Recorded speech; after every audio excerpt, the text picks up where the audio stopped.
রমাদান যেমনি ভাবে আমাদেরকে আশাবাদী করে তোলে সম্মানিত দিনী ভাই এবং বোনেরা, এট দ্য সেম টাইম রমাদান কিন্তু আমাদের জন্য অনেক সতর্কতামূলক বাণী উপস্থাপন করে। মানে এটা যেমনি the month of hope, at the same time it is the month of warning. দুইটাই আছে আর কি, চেক এন্ড ব্যালেন্স। এটা যেমনি হোপ জায়গায়, আবার ওয়ার্নিং ও আছে। সহিহ বুখারীর বর্ণনা, রাসূল সাল্লাল্লাহু আলাইহি ওয়াসাল্লাম বলেন, মান লাম ইয়াদা কাওলা যুরি ওয়াল আমালা বিহি ফালাইসা লিল্লাহি হাজাতুন আন ইয়াদা তাআমাহু ওয়া শারাবাহু। রোজা রেখে যে ব্যক্তি মিথ্যা কথা, মিথ্যা কাজ মানে পাপ কাজ, অন্যায় কাজ ছাড়তে পারলো না, তার না খেয়ে থাকা, না পান করে থাকাতে আল্লাহর কিছু যায় আসে না। তার ওই রোজার আল্লাহর কোনো প্রয়োজন নাই। এটা জাস্ট উপোস, এটা জাস্ট অনাহার, জাস্ট আমি পানি খাইনি, আমি খাবার দাবার গ্রহণ করিনি, দ্যাটস ইট, এতটুকুই। এতে আল্লাহর কিছু যায় আসে না।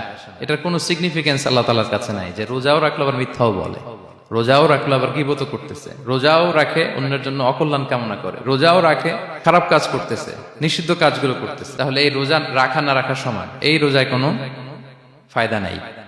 একটা ওয়ার্নিং পাওয়া গেছে না এখানে, যে ওয়ার্নিং, রোজা রেখে সাবধান, কোনো পাপ কাজের সাথে জড়ানো।